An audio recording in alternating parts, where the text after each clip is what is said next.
हिंदुस्तान में खासकर हिंदू महिलाएं जो करवा चौथ का व्रत रखती हैं, उनका एक ही उद्देश्य होता है कि मेरे पति की उम्र लंबी हो जाए। लेकिन ऐसा कोई सिस्टम नहीं है किसी के पास कि जो किसी व्यक्ति की उम्र बढ़ा दे।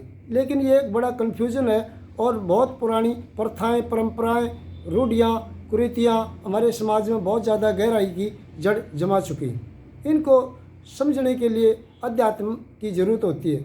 लेकिन क्या होता है कि जो होना है वो होके रहेगा, और जो होना था वो होके रहा, और जो होना है वो हो रहा है। यानी कि उसके ऊपर कोई भी किसी प्रकार का कोई प्रभाव नहीं पड़ता।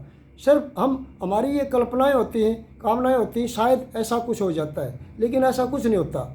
सिर्फ एक भ्रमना है, उसको दूर करने के लिए शिक्षा की ज़रूरत होती है, आध्यात्मिक शिक्षा की। तो सारा दिन पानी नहीं पीते और शाम को चंद्रमा निकलने के लिए इंतज़ार करती हैं कि चांद निकलेगा और छलनी के अंदर से चांद को देखूंगी, फिर पति को छलनी के अंदर से देखूंगी। अब दोनों चीज़ें बगैर छलनी के ही दिख रही। 24 घंटे पति साथ में रहता है तो वो वैसे ही दिखाई दे रहा है, उसमें कोई फ़र्क नहीं पड़ता। चंद्रमा हमारे से बहुत दूर है, उसको देख लो या ना देख लो कोई अंतर नहीं होता इससे। तो यानी एक कन्फ्यूज़न है। जब चंद्रमा वैसे नज़र आ रहा है, छलनी के अंदर से तो साफ भी ना दिखाई देगा। इसलिए सारा दिन पानी नहीं पीती या भोजन नहीं करती, तो इसमें एक बड़ी समस्या है कि किसी भी चीज़ का व्रत, ये तो करवा चौथ का व्रत है, लेकिन किसी भी प्रकार से का व्रत रखते हैं। व्रत का मतलब होता है किसी चीज़ के ब्रेक लगा देना, और किसी के नाम से व्रत रखते हैं कि देवी माई से या किसी के कारण अपने पति के नाम से। अब यह बताओ, हमारे शरीर को भोजन की आवश्यकता है, पानी की आवश्यकता है, और हम उसमें ब्रेक लगा दें, जबकि जीवन चलने का नाम है, चलते रहो सुबह शाम। अब इस पे भोजन या पानी का ब्रेक लगा देते हैं। जब तक हमारे को भोजन या पानी नहीं मिलता, क्या हमारा ध्यान भोजन या पानी से हट सकता है? नहीं, क्योंकि वो पर्दा बन के हमारी आंखों के सामने मतलब तन जाता है, हम उसी को देखते रहते। अब पति में ध्यान नहीं रहेगा जब तक भोजन नहीं करोगे, या आप भोजन में ध्यान रहेगा। पानी भी नहीं पियोगे जब तक आपका पानी में ध्यान रहेगा, क्योंकि आपके शरीर की जरूरत पानी है। अंदर से कसक होगी, आपका ध्यान पानी में रहेगा जब तक पानी ना पिएंगे। पानी अगर व्रत तो एक ऐसा है कि रास्ते में हमने अपने कदमों को रोक लिया है, रास्ते में एक ऐसा दीवार खड़ी कर ली है कि हमने परली साइड जाना नहीं। अब सफ़र तो रुक गया, लेकिन जीवन चलने का नाम है। इसलिए किसी चीज़, प्रकृति का नियम है, जिस चीज़ को जितना दबाओगे वो उतना ऊपर आने की कोशिश करती है। जैसे स्प्रिंग को दबाते हैं, स्प्रिंग बैक प्रेशर मारता है, ऊपर आने का दबाव बनाता है। और यानी कि किसी भी चीज़ को आगे जाने से रोकेंगे तो आगे जाने से रोकेंगे तो उसको आगे जाने का मतलब प्रभाव बनेगा। जैसे किसी बच्चे को कहते हैं वहाँ नहीं जाना, बार बार हम रोकते हैं कहीं जाने से, तो बच्चे के दिमाग में एक ही चीज़ आती है कि मेरे को वहाँ जाने से क्यों रोक रहे, इसका मतलब वहाँ कुछ न कुछ है। जब भी उसको टाइम मिलेगा वो अवश्य ही जाएगा। इसलिए भोजन खाने से या मतलब पानी पीने से रोकेंगे अपने आप को, शरीर को। हाँ, इतना ले लो जितनी ज़रूरत है, ज़्यादा मत लो कि मोटापा बढ़ेगा या सुस्ती होगी। दोनों टाइम एक एक रोटी बचा के और कुत्ते को डाल दो, रोज़ाना डाल दो, कुत्ते का पेट भर जाएगा और अपने शरीर में सुस्ती भी नहीं होगी और मोटापा भी नहीं बढ़ेगा। ये तो अच्छी चीज़ है। लेकिन रोकना कहाँ तक मुनासिब है? रोकेंगे जैसे हमारा सांस, जीवन की जो मुख्य ज़रूरतें, सांस को रोकेंगे तो कितनी परेशानी होगी, और सांस की स्पीड कम हो जाएगी जब भी परेशानी बढ़ेगी, तब भी परेशानी, रोकेंगे तब परेशानी।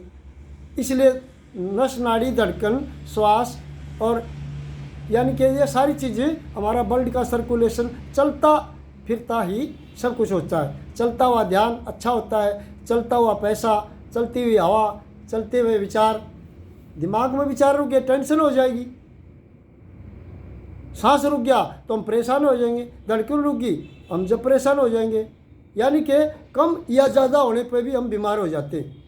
यानी ना ज़्यादा लो ना कम लो, इतना ले लो जितना जीवन की ज़रूरत है। लेकिन रोकना तो आपका ध्यान सिर्फ उसी पे लगा रहेगा, आप उससे आगे निकल नहीं पाएंगे। जैसे पीछे से कोई, ये तो ऐसा समझ लो कि जैसे पीछे से पानी आ रहा है और उसको हम रोकेंगे, लगातार पानी आ रहा है, तो इसलिए आगे बांध बनाएंगे। कहाँ तक लगाएंगे? बांध को ऊपर करते चले जाओ, पानी बढ़ता चला जाएगा। लेकिन जब टूटेगा जितना देर से तोड़ेंगे इतना ही वो विनाशकारी होगा। इसलिए हम जितना भूख को प्यास को रोकेंगे इतना ही हमारे शरीर के लिए नुकसानदायक होगी। इसलिए रोकने की बजाय जायज़ मात्रा में ले। जैसे सब्जी में नमक मिर्च हल्दी सब सारी चीज़ें होती, हमारी ज़िंदगी एक सब्जी की तरह, उसमें जायज़ मात्रा में सब कुछ डालेंगे तो एक टेस्ट बन जाएगा। हमारी ज़िंदगी एक सब्जी की तरह एक आनंदमय होगी अगर सारी चीज़ें जायज़ में। हमारे शरीर में कुछ भी चीज़ कम या ज़्यादा हो जाती है हम तभी परेशान हो जाते हैं। सब्जी में नमक मिर्च हल्दी कुछ भी ज़्यादा मात्रा में हो जाता है या कम होता है जब भी हमारे को फीलिंग होती है, महसूस होता है। और जायज़ होगा तो कुछ नहीं पता चलेगा। इसलिए जीवन को सहज मार्ग से जिए, किसी भी चीज़ की प्रतिबंध नहीं लगाएं, लेकिन धीरे समझ के हर चीज़ को समझ के उसको किसी भी गली से गुजरना कोई बुराई नहीं होता, लेकिन उसमें अटक जाना या भटक जाना ही गलती है। उससे पार हो जाओ। क्यों? किसी गली से गुजरेंगे नहीं तो उसका भेद नहीं आएगा। भेद तभी आएगा जब उसमें जाएंगे, तभी उसका पता चलेगा आगे से बंद है। इसलिए किसी भी गली से गुजरो, कोई भी काम करो, करना बुराई नहीं है, उसको पार कर जाओ। इसलिए एक बार जब राम के राज तिलक होने का समय आया और दशरथ ने जो तीसरी शादी की थी कैकेयी के साथ, तो कैकेयी ने यह विचार किया था कि इसके पास पहले दो पत्नियां हैं तो राज का मालिक बनता है जो पहला बेटा होता है बड़ा। और उसने विचार किया कि 2 वचन तो पहले ले लिए और 1 वचन उसने रख लिया। कारण उसका यही था, उसने इस राज को छुपा के रखा कि तीसरा वचन मैं तब लूँगी जब राज की बात आएगी कि ये मेरे बेटे को दे दे। अब वही बात, राज तिलक होना था कल को, पता चल गया तो उसने दशरथ के सामने अपने तीसरा वचन रख दिया कि मेरा तीसरा वचन दे दे। कि तीसरा वचन क्या है कि मेरे बेटे भरत को राज और राम को 14 साल का वनवास। और वो बड़ा परेशान होया। क्यों? क्योंकि अपने हाथ से अपने पैरों में कुल्हाड़ा मार लिया। 2 पत्नियां पहले थी, क्या तीसरी बिना काम नहीं चला था? उसके कारण ये सब कुछ राम के गले में फांसी डाल दी और खुद परेशान हुआ। इसलिए रोता रोता राम के पास गया कि बेटा मैं मजबूर हूँ। अब राम ने उसकी हालत देखी कि पिता बड़े परेशान हैं कि बेटा मैं रोता रोता परेशान होकर कह रहा हूँ कि 14 साल के लिए तेरा वनवास और भरत को राज। इसलिए उन्होंने कहा कोई बात नहीं पिताजी, राज तो ऐसी चीज़ है अब तक मेरे पास नहीं था तो वो कर लेगा, क्या बात है। इसलिए वो इस बात के लिए चल पड़ा। अगले दिन मतलब जंगल के लिए साथ में लक्ष्मण भी कहने लगा मैं भी चलूँगा और सीता भी। तो इस कारण चला कि मेरा बाप दुख के कारण मर ना जाए।